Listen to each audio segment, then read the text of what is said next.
レモン、大阪中央区でイタリア料理店をしておりますアッラゴッチャの北村です。今日はパスタ一品紹介しようと思うんですけど、夏に向けてちょっと爽やかな南イタリアをイメージした、ショートパスタ、手打ちのショートパスタでご用意させていただきます。もしそんなに難しくないので皆さん作ってみてください。はい、そうしましたら、今日はオレキエッテというショートパスタを作っていこうと思うんですけど、南イタリアのかかとの部分のプーリア州の郷土パスタです。で、使う材料は、セモリナ粉、デュラムセモリナ粉ですねを 100% 使用しますが、ご家庭の場合はもし手に入らなければ、強力粉でも構いません。で、あとは塩とオリーブオイルと、あとぬるま湯、これだけを混ぜていく、練っていくだけです。ではやっていきます。だいたい38度ぐらいですかね。40度超えるとちょっとあれですけど、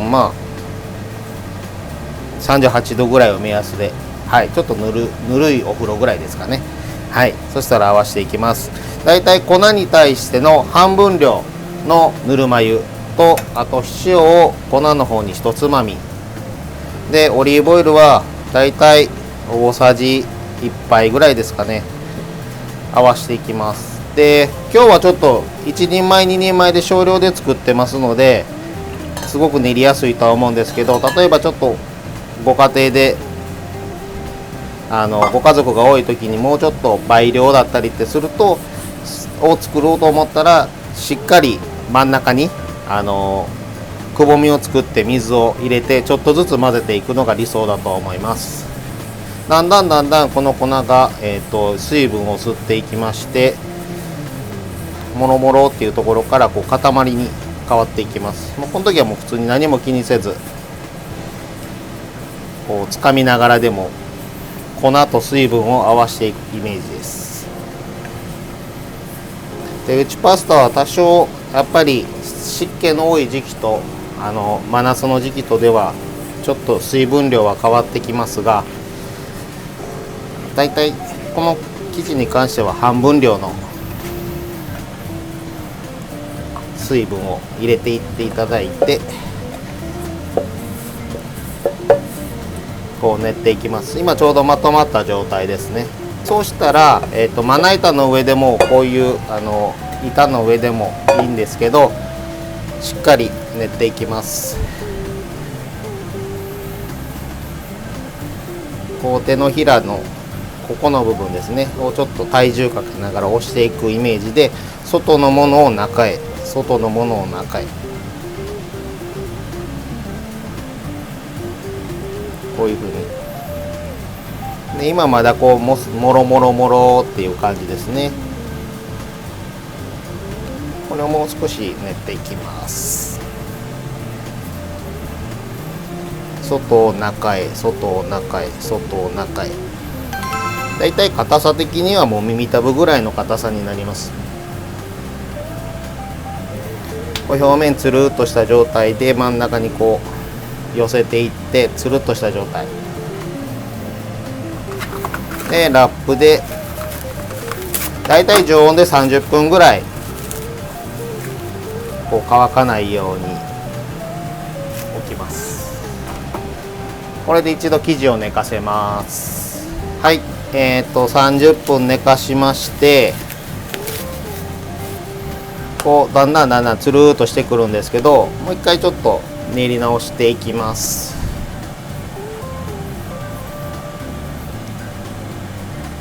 で、もう一度練り直したら、先ほど、練った時よりもつるっとしてるのと、あとちょっと弾力が出てくるんですが、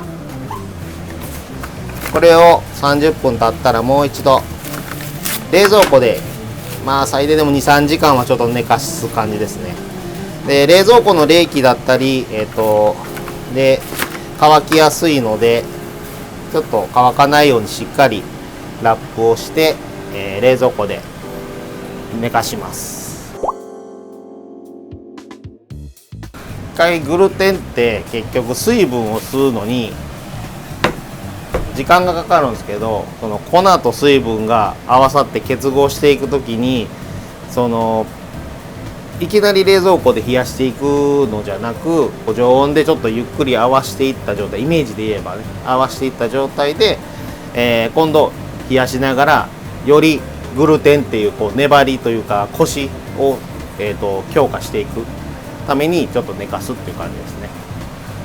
あとはちょっと生地が、出来上がった成形する時に常温に戻りすぎてると成形しづらいっていうのもあります。なので1回冷やします。はい、そうしましたら、一度2時間2時間半ぐらいですかね、成形したもの、冷蔵庫で寝かしたものです。ちょっとツヤが出てきたと思うんですけど、やっぱりコシに代わるグルテンっていうものですねが形成されるまでにはちょっと時間がかかるものです。はい、そしたら成形していきますが、オレキエッテっていう、ショートパスタは、それこそ耳のようなオレキエっていうこういう耳たぶのような感じとか、貝の形みたいな感じは言われますけど、どちらかといったらくぼみのあるソースに絡みやすい、ショートパスタです。で、成形するのにナイフを使います。で、オレキエッテもいろいろ形があって、いろんなシェフだったりいろんな料理人の方は、作り方いろいろあるとは思うんですけど、だいたい何種類かやっていってもいいかなと思いますし、まず作っていきます。まずある程度の1センチぐらいの幅に切ってもらって、棒状に伸ばしていただきます。で、これを少しちょっと打ち粉を用意しといて、包丁にもちょっとナイフにもつけて、だいたい 1.5 センチぐらいの幅で切っていってください。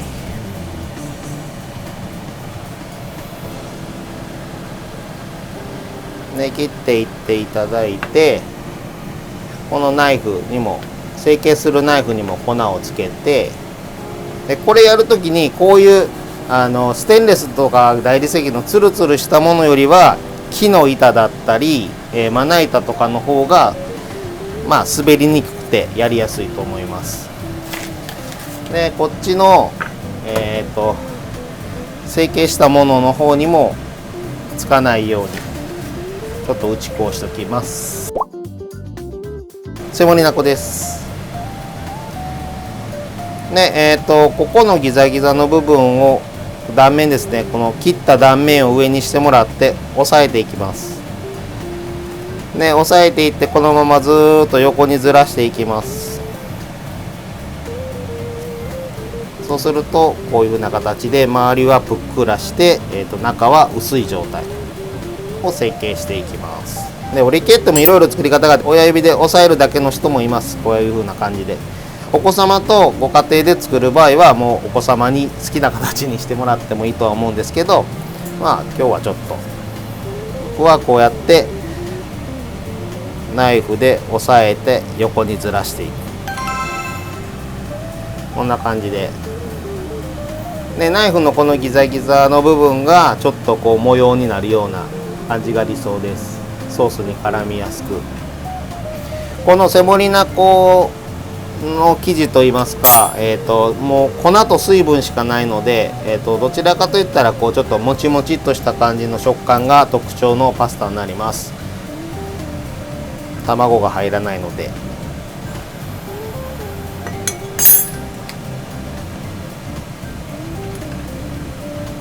はい、そうしましたらこのように、ずっと成形していきました。で、この状態にしてると、ご家庭ではちょっと大変だとは思うんですが、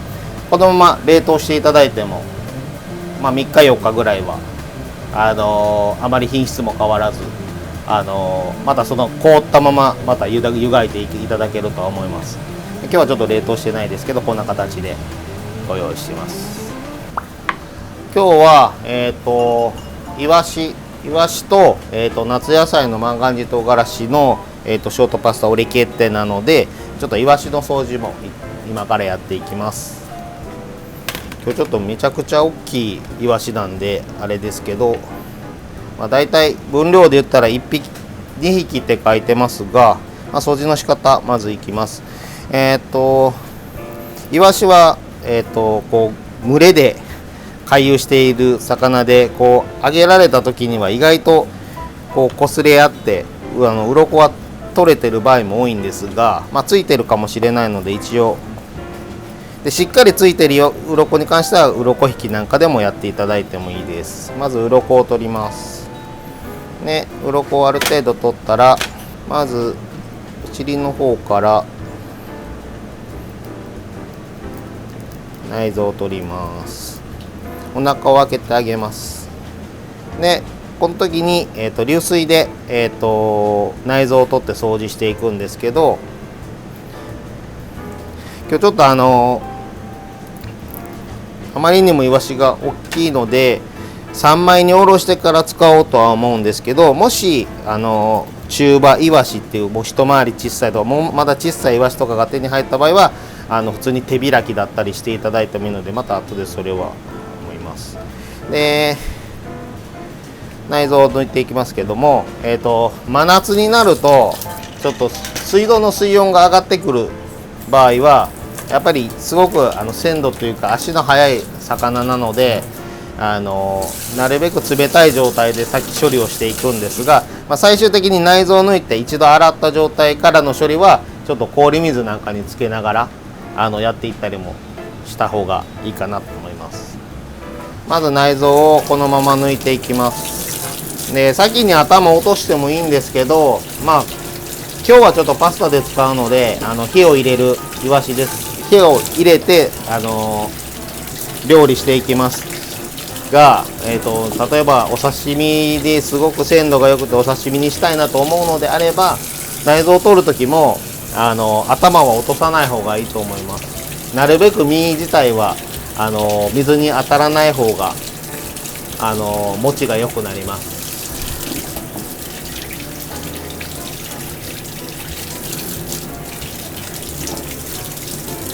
はい、一度内臓を取りました。で魚やるときは常にきれいな状態で水気のない状態でやっていくことがいいと思います。で今度頭を下ろしてさっと他にもう最終的に仕上げの洗いをしていくんですが、頭を落としていってこの中でちょっと洗っていきます。最終的に身を締めながら洗っていく感じですね。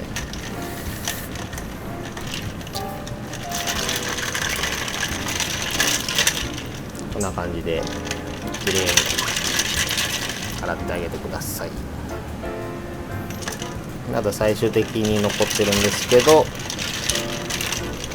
水温が低い状態で身を引き締めながら洗ってあげる。できれいに洗えたイワシを今からも食べれるようにおろしていくので、ちょっと水分をしっかり取ってあげます。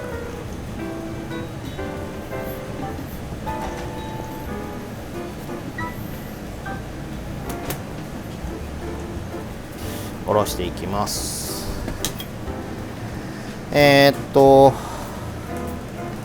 お腹の部分からお尻に向けて少し皮目を切ってあげるイメージから、中骨、ここに通ってる骨まで入れてあげます。今度背中側にしてちょっと皮を張ってあげて、ここの背びれの上の部分に、こういう骨が入ってるのでそこに当てるんですが、ちょっと皮を引っ張ってあげて、まず皮だけを切ってあげると、どこに包丁入れればいいか分かりやすいので、こんな感じですね。やりやすいと思います。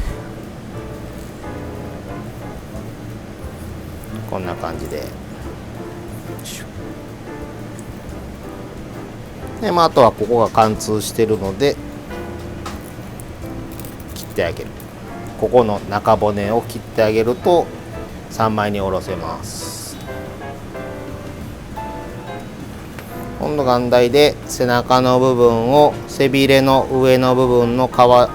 背びれの上に包丁の刃を当てて、まず皮だけを切ってあげる。でそのまま、ここのこういう背骨に向けてここの刃を当てていくとスーッと切れます。で今度この背骨の髄の部分まで包丁が当たれば、反対側でまた同じように少しこう切り目を入れてあげる。で中骨まで到達すればここが貫通しますので、このままいってあげる。でお尻を切ってあげる。こんな感じですね。先ほどちょっと今日2匹使うんですが、例えばもう一回り小さいイ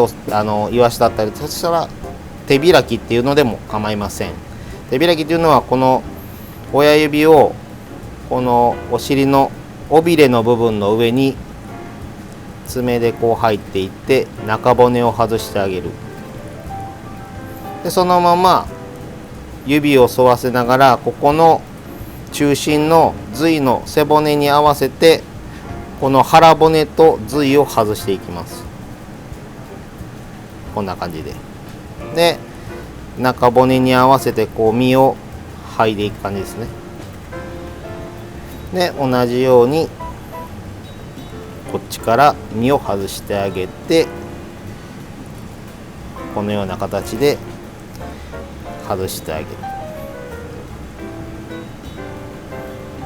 そうすると今背骨とこの身の部分が分かれた状態ですね。それを指で外してあげる感じです。そうすれば手開きというこの包丁を使わないで身にする。イワシフライとかアジフライはこういう形が多いですよね。どちらでもやりやすいようにしてください。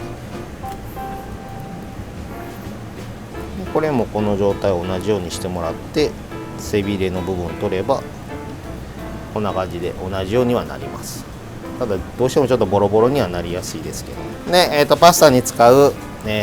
イワシですけど、先ほどおろしたものを、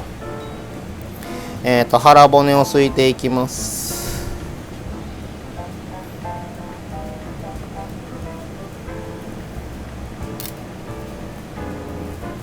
こんな感じでお腹の部分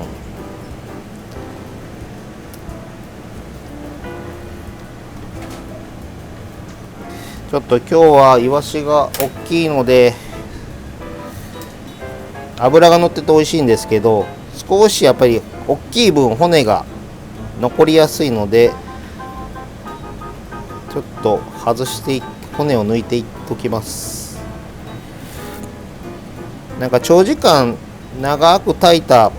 ラグーソースのようなイワシで作る場合は、細かく切ればいいかなと思うんですけど、今日はフライパンの中でさっと仕上げれるような、イワシのソースにしようと思うので、少し口に当たりそうなしっかりした骨は抜いてあげます。そしたら、一度これで冷蔵庫に入れときます。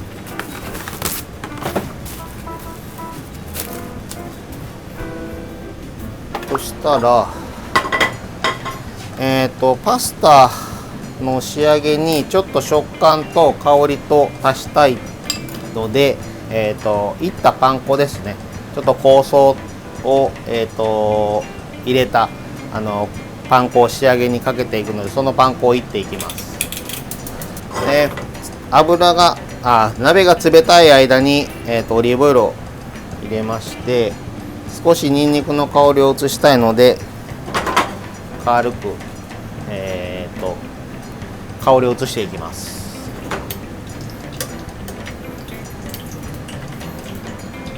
弱火で、こうニンニクが反応してくるというか、パチパチと出てきたらちょっと弱火にしながら、これは別に食べるニンニクというよりかは香りを移すためだけに使ってます。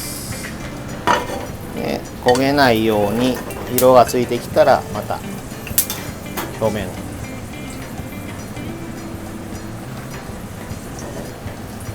で、にんにくの香りが出てきて色づいてきたところにパン粉を入れます。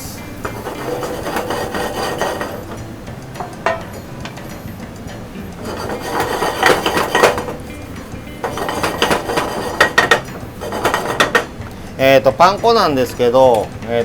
えば、市販のものを使うのであれば、乾燥パン粉の粗挽きの方が僕はすごく食感が良くて好きなのでいつもそれを使ってますけど、例えば、ご家庭にフランスパンのなんか乾燥したやつがあるとかでしたら、こういうチーズおろしとかで一回細かくしてもらったものをここに入れてもらっても構いません。このにんにくの香りの移った油で、色付けていきます。で、いろんな作り方があるんですけども、このパン粉の炒める前の状態でイタリアンパセリだったり、香りのものディルだったり、バジルとかセルフィーユとかがあるのであれば、それを入れてから炒める方もおられると思うんですが、僕はどちらかといったら、パン粉だけいった状態のものに最後香りのものを合わせていくっていう形の方が香りが残りやすいと思うので、そっちにしてます。だんだんこう色変わってきましたよね。別に強火じゃなくてもフライパン自体が熱を持ってきだしてるので、たまに混ぜてあげてください。このままずっと置いていくとやっぱりこの周りから火が入っていきますので、当たり程度の塩を入れておきます。1つまみほど。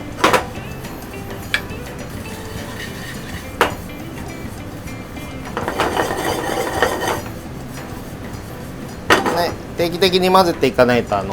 均等には色つきにくいので、鍋を振らなくてもこういう風な感じでもいいので、外と中を入れ替えてあげる感じですね。でこれぐらい美味しそうな色になってきたら終わりです。なら一度何かバットなりボウルなりに入れて冷ましておきます。こんな感じでパスタの材料を切っていくんですけど、プチトマト、フレッシュのトマトをベースにしたソースで、あとじゃがいも、イワシとじゃがいもって僕すごく好きなので、ちょっと具でもありながらパスタのソースの濃度にもなってほっこりとまとめていくような作業をしてくれるので、今回はちょっとじゃがいもを入れていこうと思います。あと夏野菜の万願寺ですね。まずトマトはもう簡単に半分に切っといてください。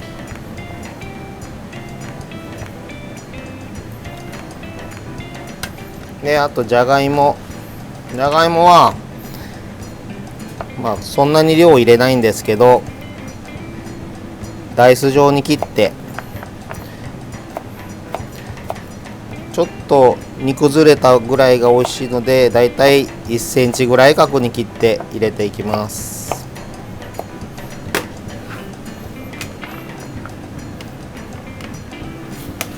であと万願寺唐辛子はヘタを落として縦半分に切って一度種を洗い流します。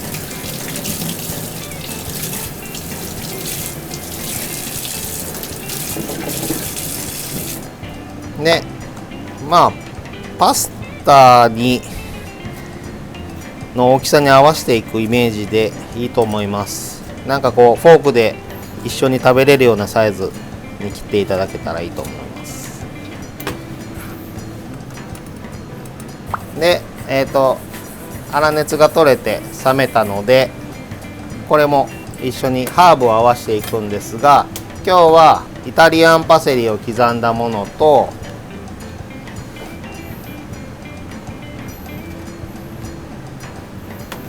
あとディルですね。ディルもなんかこうちょっと爽やかな感じで好きなので、もう粗みじんなりなんなり香りの出るようにもう茎ごと刻んでもらっていいです。気にならない程度に刻んでいただいて、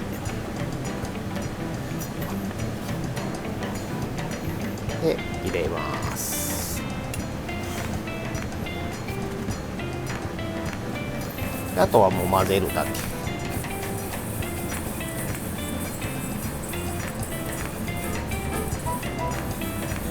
こんな感じで香りのパン粉が出来上がります。でイワシは、少し塩を当てて一度皮目だけでは、フライパンで焼いていこうと思います。である程度熱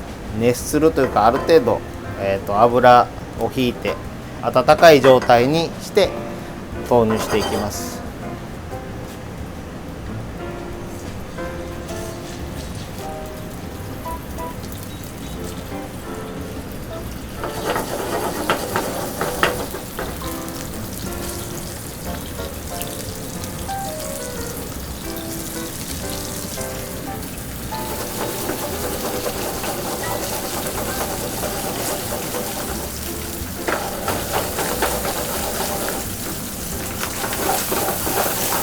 少し油をフライパンの接地面と魚の間に油を通してあげる感じで焼くと、魚がひっつきにくくて、皮目もきれいに焼ける感じです。でこれは別に火を通すためじゃなく、ちょっと皮目の香ばしさをパスタの中、ソースの中に移したいだけなので、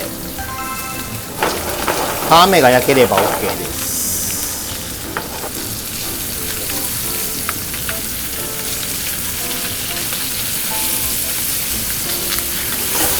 こんな感じで皮目が焼ければもう取り出してください。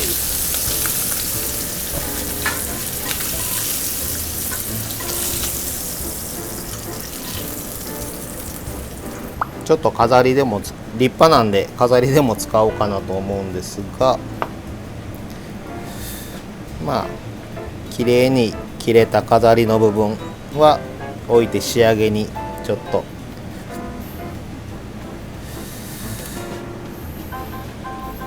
あとはソースになる部分はもうザクザクっと切って潰しながらソースにしていく感じですね。であと、ソース作る前にニンニクは少し火が入りやすいように叩き潰します。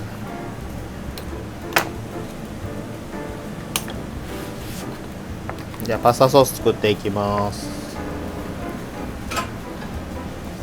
これもオリーブオイルに冷たい状態でニンニク入れます。でそこから火をかけていただきます。でパスタを湯がく時なんですけど、たっぷりめのお湯がすごく理想です。なぜかというと、ロングパスタもショートパスタも一緒で、ある程度踊るような状態の火加減で湯がいていくことが理想なので、たっぷりめのお湯で湯がいてください。でそれに対して、1% の塩を入れてもらえれば、ある程度パスタにも味が入っていってブレにくいというか、美味しくなりやすいと思いますので、 1% は一度、守って湯がいてみてください。である程度ちょっと少し色づいたぐらいになれば唐辛子を入れてください。最初から入れてもいいんですけど、唐辛子は結構焦げやすいので、焦げた唐辛子って結構ソースに残りやすいんで、僕は途中から入れます。もちろんみじん切りのニンニクを使う場合は火が入るのが早いので、最初の段階で入れていただいてもいいです。で今回はちょっとニンニクを潰しながらソースにも入れていきます。このようにある程度そんなに力を入れなくてもニンニクが潰れていくような状態になれば、オイルの中でこのようにフォークなどを使って潰してください。でこのようにニンニク色づいて、全体的にうっすらとニンニクの炒まった色になればここからソースにしていきます。まずちょっとじゃがいもをまず入れまして、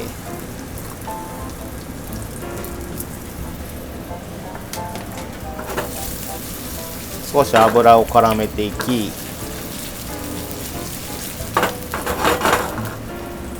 でまず茹で汁とじゃがいもでちょっとベースのソースを作った上で、どんどん食材を足して勝負していく感じ、バランスを合わせていく感じです。である程度油が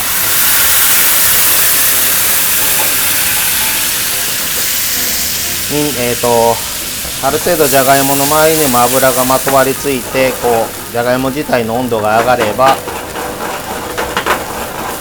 ちょっと茹で汁を足して炊いていきます。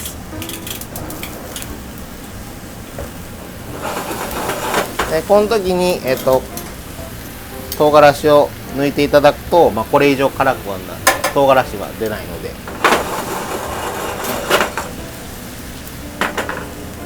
じゃがいもも入れて炊いている状態でアンチョビを溶かし込んでいきます。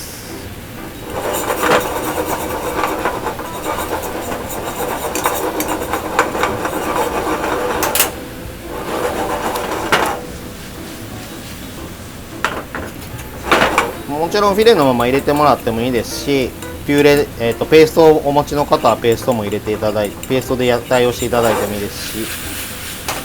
溶けやすいように刻んでから入れてもらっても大丈夫です。で今ちょっと茹で汁とアンチョビで塩分濃度が高いので、今度は真水をちょっと入れてじゃがいもを火入れていく作業をしていきます。これを全部ずっと茹で汁でいくとどんどん詰まって塩分濃度が高くなってしまいますので、今はじゃがいもを火通す作業です。もちろんもうめんどくさいなと思う方はパスタ茹でる時に一緒にじゃがいも入れていただいてもいいんですけど、結構このじゃがいもを湯がいてる作業をこのソースの中にすることによって、やっぱり濃度だったりじゃがいもの甘みだったりっていうのが結構ソースに出てくれるので、僕は結構生の状態から入れます。ある程度火が入ってきたらプチトマトも入れてソースにしていきます。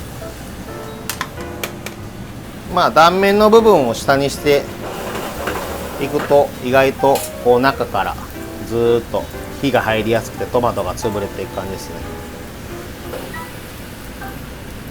なんかこうちょっと押さえるだけで軽く潰れる程度でいいです。無理に潰してしまうとトマトが甘みに変わってない状態で酸だけが出てしまってちょっと酸味が強くなってしまうんですが、ある程度酸とのバランスで見ながらやっていきます。トマトが潰れ出してくると、イワシと万願寺唐辛子を入れて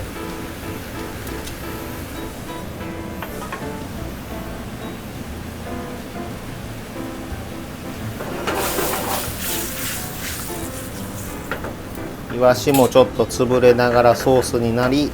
万願寺唐辛子のシャキシャキとした感じも残しつつじゃがいものほっこりさもあるみたいな感じですね。濃度的にはもうこんな感じのソースで仕上げといてください。あまり煮詰めるとかっていうことよりも、今度はパスタ入れてから、煮詰めながらソースを作っていくっていうイメージの方がいいと思います。なのでこれぐらいにある程度万願寺もソースもだんだんこうドロッとはしてきたの分かりますかね。こうなってきたらもう一回パスタが茹で上がるで直前までは置いときます。でショートパスタ湯がく時に少しだけオリーブオイルを入れてあげるとひっつきにくくなります。乾麺も全てにおいて。で先ほど作ったオリケッテを湯がいていきます。再沸騰すればこうキープしていく感じの火加減で十分です。だいたいあと30秒ぐらいになるとソースとパスタを和える時って、ショートパスタは結構持続性が長いのであれですけど、ロングパスタに関してはこっちがやっぱりしっかりと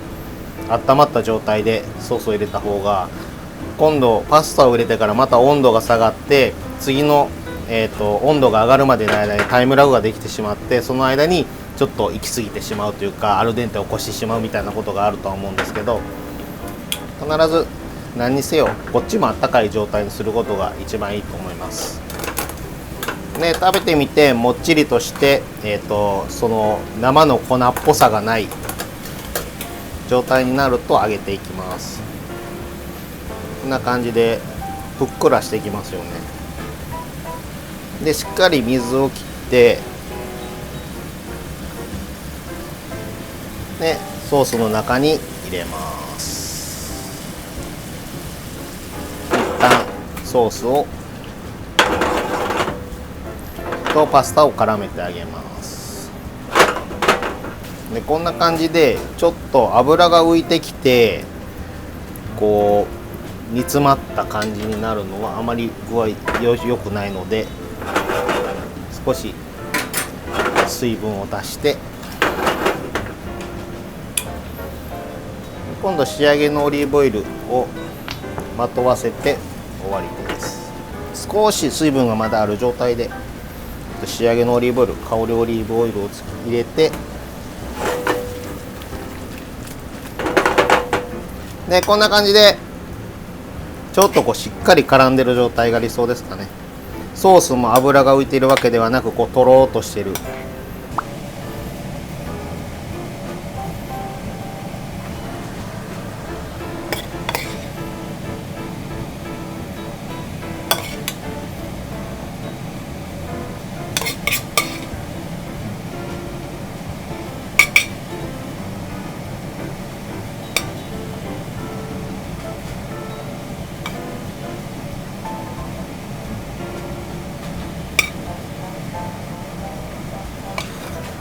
で仕上げに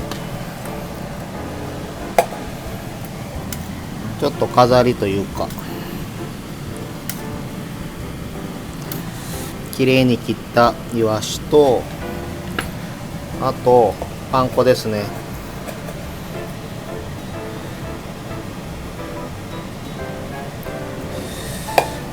食感と香りと、あと松の実のちょっとナッツ感を入れて、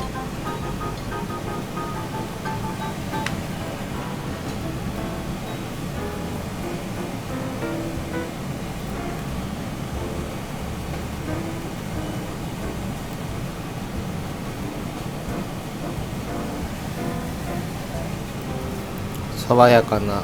ディルの香りも添えながら、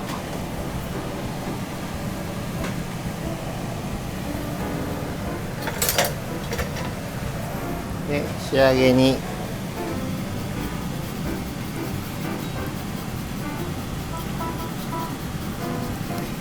レモンのちょっとアクセント。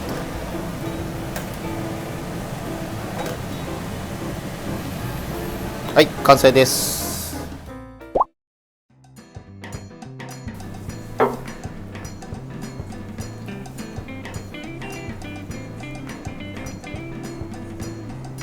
ちょっと今回はイワシを上にドーンと乗せましたけど、ただまあソース自体もすごくイワシの味が染み込んでてうまみとしてあるんじゃないかな。